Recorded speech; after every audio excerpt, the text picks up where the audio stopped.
بسم اللہ الرحمن الرحیم۔ السلام علیکم۔ حضرت حسین رضی اللہ عنہ کی شہادت کا واقعہ۔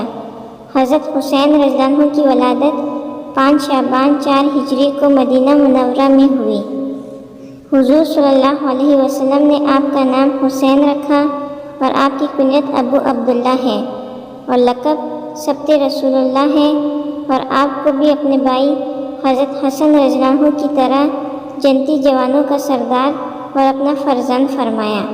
حدیث شریف میں ہے، جس نے ان دونوں حضرت حسن اور حسین رضی اللہ عنہما سے محبت کی، اس نے مجھ سے محبت کی، اور جس نے ان سے دشمنی کی، اس نے مجھ سے دشمنی کی۔ امیر معاویہ رضی اللہ عنہ کی وفات کے بعد یزید تخت سلطنت پر بیٹھا، اور اس نے اپنی بیعت لینے کے لیے اطراف ممالک میں مکتوب روانہ کیے۔ مدینے کا عامل جب یزید کی بیعت لینے کے لیے حضرت حسین رضی اللہ عنہ کی خدمت میں حاضر ہوا تو آپ نے اس کے فسق کو ظلم کی بنا پر اس کو نااہل قرار دیا اور بیعت سے انکار فرمایا۔ اسی طرح حضرت زبیر رضی اللہ عنہ نے بھی۔ حضرت حسین رضی اللہ عنہ جانتے تھے کہ بیعت کا انکار یزید کے اشتعال کا باعث ہوگا اور جان کا دشمن اور خون کا پیاسا ہو جائے گا، لیکن حسین رضی اللہ عنہ کی دیانت و تقوی نے اجازت نہ دی کہ اپنی جان کی خاطر نااہل کے ہاتھ پر بیعت کر لے اور مسلمانوں کی تباہی اور شرع و احکام کی بے حرمتی کرے۔ حضرت ابن زبیر رضی اللہ عنہ سے بیعت کی درخواست اسی لیے پہلے کی گئی تھی کہ تمام اہل مدینہ ان کا اتباع کریں گے۔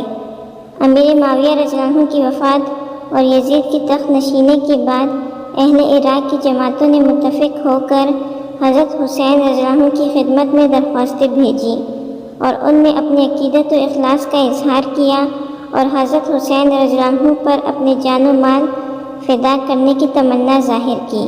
اس طرح تمام جماعتوں اور فرقوں کی طرف سے 150 کے قریب غازیاں حضرت حسین رضی اللہ عنہ کی خدمت میں پہنچی۔ آپ نے اپنے چچا زاد بھائی حضرت مسلم بن عقیل رضی اللہ عنہ کی روانگی تجویز فرمائی، اگرچہ اکابر صحابہ کرام حضرت ابن عباس، حضرت ابن عمر اور حضرت جابر، حضرت ابو سعید وغیرہ رضوان اللہ اجمعین حضرت حسین رضی اللہ عنہ کی اس رائے سے متفق نہ تھے اور انہیں کوفیوں کے عہد کا اعتبار نہ تھا۔ حضرت حسین رضی اللہ عنہ کے سامنے مسئلے کی یہ صورت درپیش تھی کہ اس استدعاء کو روکنے کے لیے عذر شرعی کیا ہے۔ ادھر ایسے جلیل القدر صحابہ کی شدید اصرار کا لحاظ، ادھر اہل کوفہ کی استدعاء رد نہ فرمانے کے لیے کوئی شرعی عذر نہ ہونا حضرت حسین رضی اللہ عنہ کے لیے نہایت پیچیدہ مسئلہ تھا، جس کا حل اس کے سوا کچھ نظر نہ آیا کہ پہلے حضرت مسلم رضی اللہ عنہ کو بھیجا جائے۔ اگر کوفیوں نے بدعہدی و بے وفائی کی تو شرعی عذر مل جائے گا، اور اگر وہ اپنے عہد پر قائم رہے تو صحابہ کو تسلی دی جا سکے گی۔ اس بنا پر آپ نے حضرت مسلم رضی اللہ عنہ کو کوفہ روانہ فرمایا اور اہل کوفہ کو تحریر فرمایا کہ تمہاری استدعاء پر ہم حضرت مسلم رضی اللہ عنہ کو روانہ کرتے ہیں، ان کی حمایت تم پر لازم ہے۔ حضرت مسلم کے 2 فرزند محمد اور ابراہیم رضی اللہ عنہما، جو اپنے باپ کے بہت پیارے بیٹے تھے، اس سفر میں اپنے باپ کے ہمراہ ہوئے۔ حضرت مسلم رضی اللہ عنہ نے کوفہ پہنچ کر مختار بن ابی عبید کے مقام پر قیام فرمایا۔ آپ کی تشریف آوری کی خبر سن کر لوگ جوگ در جوگ آپ کی زیارت کو آئے، اور 12,000 سے زیادہ تعداد نے آپ کے دست مبارک پر حضرت حسین رضی اللہ عنہ کی بیعت کی۔ حضرت مسلم نے اہل عراق کی عقیدت دیکھ کر حضرت حسین رضی اللہ عنہ کی جانب تحریر لکھا، جس میں یہاں کے حالات کی اطلاع دی اور التماس کی کہ حضرت جلد تشریف لائیں تاکہ لوگ ناپاک کے شر سے محفوظ رہیں اور دین حق کی تائید ہو، مسلمان امام حق کی بیعت سے مشرف و فیضیاب ہو سکیں۔ اہل کوفہ کا یہ جوش دیکھ کر حضرت نعمان بن بشیر صحابی نے، جو اس زمانے میں حکومت شام کی جانب سے کوفہ کے گورنر تھے، اہل کوفہ کو خبردار کیا کہ یہ بیعت یزید کی مرضی کے خلاف ہے اور وہ اس بات پر بہت بھڑکے گا۔ اتنی اطلاع دے کر ضابطے کی کارروائی پوری کر کے حضرت نعمان بن بشیر خاموش بیٹھے اور اس معاملے میں کسی کی دست اندازی نہ کی مسلم بن یزید حضرمی اور عمارہ بن ولید بن عقبہ نے یزید کو اطلاع دی کہ حضرت مسلم بن عقیل رضی اللہ عنہ تشریف لائے ہیں، اور اہل کوفہ میں ان کی محبت و عقیدت کا جوش دن بدن بڑھ رہا ہے۔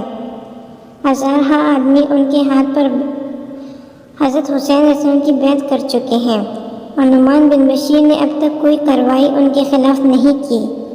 یزید نے یہ اطلاع پاتے ہی نعمان بن بشیر کو معزول کیا اور عبید اللہ بن زیاد کو، جو اس کی طرف سے بصرہ کا گورنر تھا، ان کا قائم مقام کیا۔ عبید اللہ بن زیاد بہت مکار تھا، وہ بصرہ سے روانہ ہوا اور اس نے اپنی فوج کو قادسیہ میں چھوڑا اور خود حجازیوں کا لباس پہن کر اونٹ پر سوار ہوا اور چند آدمی ہمراہ لے کر شب کی تاریکی میں اس راہ سے کوفہ میں داخل ہوا جس سے حجازی قافلے آیا کرتے تھے۔ اس مکاری سے اس کا مطلب یہ تھا اس وقت اہل کوفہ میں بہت جوش ہے، ایسے طور پر داخل ہونا چاہیے کہ وہ ابن زیاد کو نہ پہچانے اور لوگ یہ سمجھے کہ حضرت حسین رضی اللہ عنہ تشریف لے آئے، تاکہ وہ بے خطرہ و عافیت کے ساتھ کوفہ میں داخل ہو جائے۔ چنانچہ ایسا ہی ہوا۔ اہل کوفہ جن کو ہر لمحہ حضرت حسین رضی اللہ عنہ کی تشریف آوری کا انتظار تھا، انہوں نے دھوکہ کھایا اور شب کی تاریکی میں حجازی لباس اور حجازی راہ سے آتا دیکھ کر سمجھے کہ حضرت حسین رضی اللہ عنہ تشریف لے آئے۔ لوگ مرحبا کہتے چلے، یہ مردود دل میں تو جلتا رہا اور اس نے اندازہ کر لیا کہ کوفیوں کو حضرت حسین رضی اللہ عنہ کی تشریف آوری کا انتظار ہے، مگر اس وقت کی مصلحت سے خاموش رہا تاکہ ان پر ان کا مکر کھل نہ جائے، یہاں تک کہ دارالامارہ میں داخل ہو گیا۔ اس وقت کوفی یہ سمجھے کہ یہ حضرت نہ تھے بلکہ ابن زیاد اس فریب کاری کے ساتھ آیا، اور انہیں حسرت و مایوسی ہوئی۔ رات گزار کر صبح کو ابن زیاد نے اہل کوفہ کو جمع کیا اور حکومت کا پروانہ پڑھ کر انہیں سنایا اور یزید کی مخالفت سے ڈرایا دھمکایا۔ حضرت مسلم کی جماعت کو منتشر کر دیا۔ حضرت مسلم نے ہانی بن عروہ کے مکان میں اقامت فرمائی۔ ابن زیاد نے محمد بن اشعث کو ایک دستہ فوج کے ساتھ ہانی کے مقام پر بھیج کر اس کو گرفتار کر کے قید کر لیا۔ کوفہ کے تمام سردار و عمائدین کو بھی قلعے میں نظر بند کر لیا۔ حضرت مسلم رضی اللہ عنہ یہ خبر پا کر برآمد ہوئے اور آپ نے اپنے لوگوں کو ندا کی۔ لوگ آنا شروع ہوئے اور 40,000 کی جمعیت نے آپ کے ساتھ قصر شاہی کا احاطہ کر لیا۔ اگر حضرت مسلم حملہ کرنے کا حکم دیتے تو اسی وقت قلعہ فتح پاتا، مگر حضرت مسلم نے ایسا نہیں کیا کیونکہ وہ چاہتے تھے کہ خون ریزی نہ ہو بلکہ بات چیت سے مسئلہ حل ہو جائے، اور باوجود یہ کہ کوفیوں کی بدعہدی اور ابن زیاد کی فریب کاری اور یزید کی عداوت پورے طور پر ثابت ہو چکی تھی، لیکن پھر بھی آپ نے حملے کا حکم نہ دیا اور دشمن نے آپ کے اس پاک ارادے سے فائدہ اٹھایا، اور ابن زیاد نے کوفہ کے سرداروں کو جو قلعے میں نظر بند تھے انہیں مجبور کیا کہ وہ اپنے رشتہ داروں کو مجبور کر کے حضرت مسلم کی جماعت سے الگ کر دیں۔ وہ گھبرا گئے اور اپنے لوگوں کو حضرت مسلم کی رفاقت چھوڑ دینے پر زور دیا اور بتایا کہ حکومت تمہاری دشمن ہو جائے گی۔ اس طرح ابن زیاد اپنی چال میں کامیاب ہو گیا اور حضرت مسلم رضی اللہ عنہ کا لشکر منتصر ہونے لگا۔ حضرت مسلم رضی اللہ عنہ نے مسجد کوفہ میں مغرب کی نماز شروع کی تو آپ کے ساتھ 500 آدمی تھے، اور جب نماز سے فارغ ہوئے تو آپ کے ساتھ ایک بھی آدمی نہ تھا۔ حضرت مسلم اس غربت و مسافرت میں تنہا رہ گئے۔ اس وقت حضرت مسلم رضی اللہ عنہ کو حضرت حسین رضی اللہ عنہ کی یاد آتی ہے اور وہ سوچتے ہیں کہ میں نے حضرت حسین رضی اللہ عنہ کی جانب خط لکھا اور تشریف آوری پر زور دیا ہے، یقیناً حضرت حسین رضی اللہ عنہ میری التجا رد نہ فرمائیں گے، اور یہاں انہیں کیا مصائب پہنچیں گی اور اپنے تحریر پر شرمندگی اور حضرت حسین رضی اللہ عنہ کے لیے خطرات بے چین کر رہے تھے۔ اس حالت میں حضرت مسلم رضی اللہ عنہ کو پیاس لگی۔ ایک گھر سامنے نظر آیا جہاں توغا نامی ایک عورت موجود تھی۔ اس سے آپ نے پانی مانگا۔ اس نے آپ کو پہچان کر پانی دیا اور اپنی سعادت سمجھ کر آپ کو اپنے مکان میں پناہ دی۔ اس عورت کا بیٹا محمد بن اشعث کا خدمت گار تھا اور اس نے فوراً ہی اس کو خبر دی اور اس نے ابن زیاد کو اطلاع کی۔ ابن زیاد نے عمر بن حریث اور محمد بن اشعث کو بھیجا۔ ان دونوں نے ایک جماعت ساتھ لے کر توغا کے گھر کا احاطہ کیا۔ اور چاہا کہ حضرت مسلم کو گرفتار کر لیں۔ حضرت مسلم اپنی تلوار لے کر نکلے اور آپ نے ان ظالموں سے مقابلہ شروع کیا۔ انہوں نے دیکھا کہ حضرت مسلم اس جماعت پر اس طرح ٹوٹ پڑے جیسے شیر حملہ آور ہو، اور انہوں نے حضرت مسلم رضی اللہ عنہ اور ان کے دونوں بیٹوں کو دھوکے سے شہید کر دیا۔ یہ واقعہ 3 ذی الحجہ 60 ہجری کا ہے۔ اسی روز حضرت حسین رضی اللہ عنہ مکہ سے کوفہ کی طرف روانہ ہوئے۔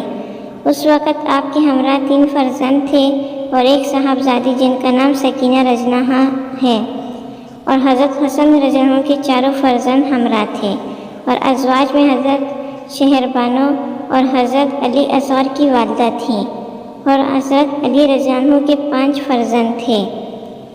حضرت مسلم بن عقیل کا خط آنے کے بعد حضرت حسین رضی اللہ عنہ کو کوفیوں کی درخواست قبول فرمانے میں کوئی عذر باقی نہیں رہی۔